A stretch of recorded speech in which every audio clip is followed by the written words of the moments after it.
Very good. Split ends with history never repeats, but history is repeating itself because the boys are getting back together again, albeit briefly. Not so and sure the question on that, Brad, actually, tell you the truth. What a circus. Aren't you proud of all those clips, guys? Pleased with the songs. Yeah, I had my wisdom teeth were playing up when I did the I got you film, because my face was all swollen and stuff, and I was really hamming it. So, But the question on everybody's lips is... Shocking, really. Is why? Why were your wisdom teeth playing up? Yeah, why were they? It's probably a stress symptom, Neil. I mean, what were you worried about? And why was there a band called Split Ends? You dig into the mud and the gulch and find the real reason. Well, yes, Brad. Well, the reason that's that we're... a bit in-depth, It's the end of the decade. It's a bit early in the session. 1, it's the end of the decade. 2, we were all in the same place at the same time. 3, we really enjoy playing together. We did it just a short time ago in New Zealand for about 3 songs. That wasn't long enough. And 4, there's good money in it. So it is the money, is it? Well, you're the first cynic. No, well, I said it, didn't I, really? I mean, no, but I mean, obviously, anybody who can take a well-paid job over Christmas to be with his mates and his family and play some gigs would be a mug not to. Blatantly prostituting everything he stands for. What's it like getting back together again in the rehearsal room? Are you remembering all those rehearsal rooms are moments? always the best situation for a split ends. It's a bad just the area. smell of a rehearsal room. It's sort of like a locker room. It's worse. It's worse than a locker room. It's actually a lot worse, yeah, at the end of the day. We're in a pretty scummy little place down in Melbourne, actually, rehearsing. It doesn't feel too glamorous yet, Brad. We're waiting for the good times to really come back, but... Are you remembering all those wonderful experiences you had when you got on so brilliantly during the tour, the countless tours? Yeah, Those wonderful elements of people that you love so much. Those elements. Yeah, no, we all see each other still all the time anyway. Rehearsal is very much... It's going to be great. Enjoyable the energy phenomenon. level will be pretty high. We'll take a lot of risks with the songs and you know, it's a great time of year to be doing it. Everyone feels good anyway. You don't have to work an audience, they work you. Yeah, you can fart and they'd clap, mate. Well, you know, it's been done. Oh, yes, it has been done. You guys are one of the most innovative bands of the decade. I saw your first gig at Monash University when you came over and played at lunchtime. Oh, right. And once everyone had got their jaws off the ground, they thoroughly enjoyed it. Do you think if you seriously got back together again now and started now, that you would really blow people away? It'd be very successful, do you think? Yeah. We're actually playing a couple of oldies. We've got an acoustic bracket in the middle of the set, so for those handful of people in the audience who were around back at Monash, like you, Brad, nervously eating your lunch and who deciding whether to take botany or biology. No, questioning the world. They would hear the delicate strains of Eddie Rayner from backstage saying, "I hate students," which he did. It'll be good. Neil and I are looking forward to playing 2 gigs, you see. We'll be playing earlier on with Crowded More House. money. And then later with Split End. Or we can blow ourselves off stage. Yes, you can. So we're looking forward to that. What is it about New Zealand? Paul, you're not from New Zealand, so what's your excuse for us? He invested heavily in New Zealand goats. Yeah, we set one of them up the back there, actually. Yeah, it was the end of my empire. Can we have a close-up on that goat skeleton, please? Yeah. When Paul bought that goat, it was worth... It was worth $30,000 he paid for that goat. I bought a goat for 30 grand. A New Zealand goat. You're another one of the tycoons tumbling. Not as bad as old Phil Judd, but never mind. It's basically now the goat is actually homosexual and near death, unfortunately. Yeah. Oh, I'm sorry. Oh, no, it's had a good skittish life. creature. Yeah. Tim and Neil, you've been writing together for the first time ever, and I've heard you've written 15 songs in 2 weeks. Is that true? Best We Friend. wrote 15 songs in... You're my best friend. Did we write them together? Yeah, sort of. No, that was yours, Neil. And Tim, you've just come back from LA, jet-lagged out of your mind. What do you think of America? Well, Brad, funnily enough, I was in a restaurant the other day and there was this woman sitting next to me. This was in New York, stateside, the Big Apple.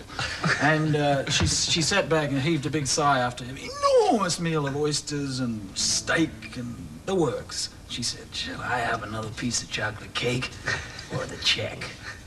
And it sort of hit me like this.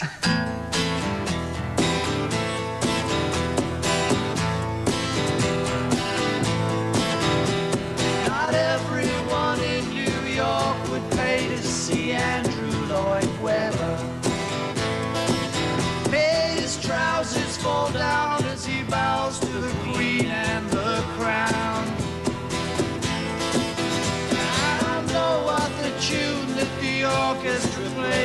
went by me, sickly and sentimental.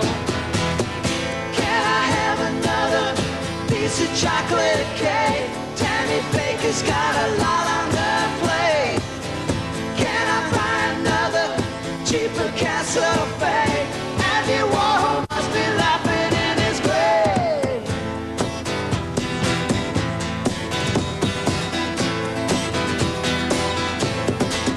Oh, the band of the night takes you to ethereal heights over dinner. And you wander the streets, never reaching the heights that you see. And the sugar that dripped from the violin's bowl made the children go crazy, put a hole in the tooth of a hag.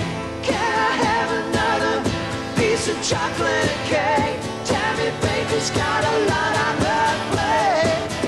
Can I buy another cheap Picasso bag? And the Roger must be laughing in his grave. Dogs on the road, we're all tempted fate. Cars shooting by with no number plates. And here comes Mrs. Harry Lane.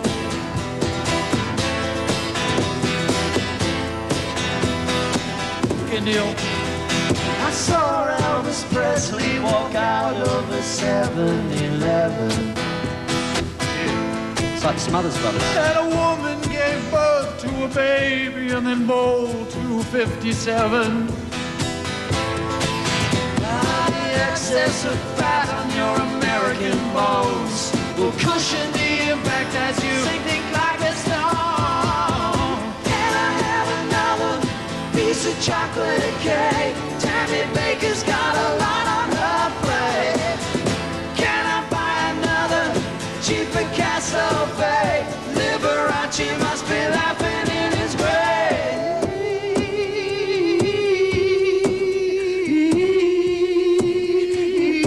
Here comes Mrs. Harry Legs. Your dinner's on the table, but she's under the bed. Don't cry for me, Andrew Lloyd Webber. The truth is, I never loved you.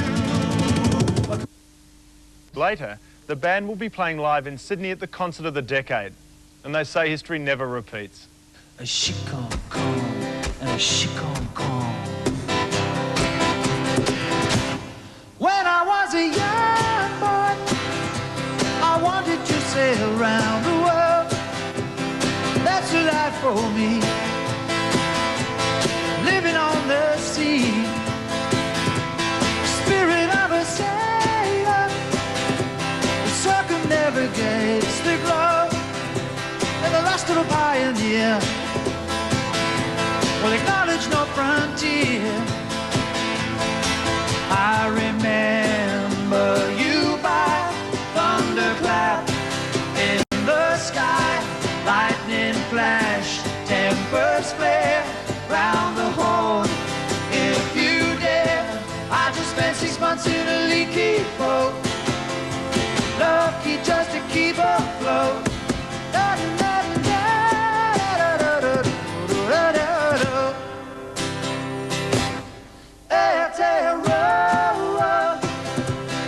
Rocket individual, glisten like a pearl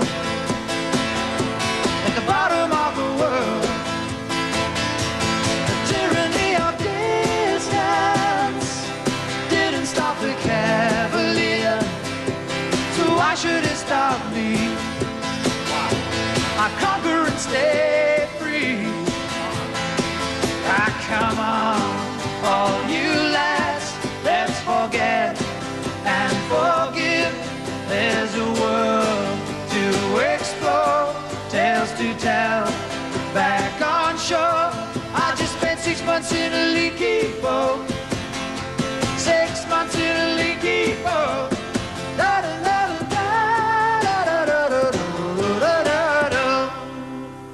We will rock you.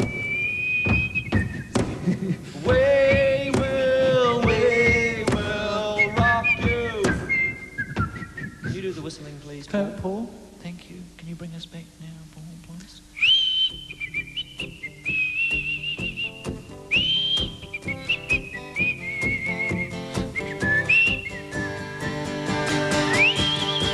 Shipwrecked love can be cruel. Don't be fooled by her kind. There's a wind in my sails, will protect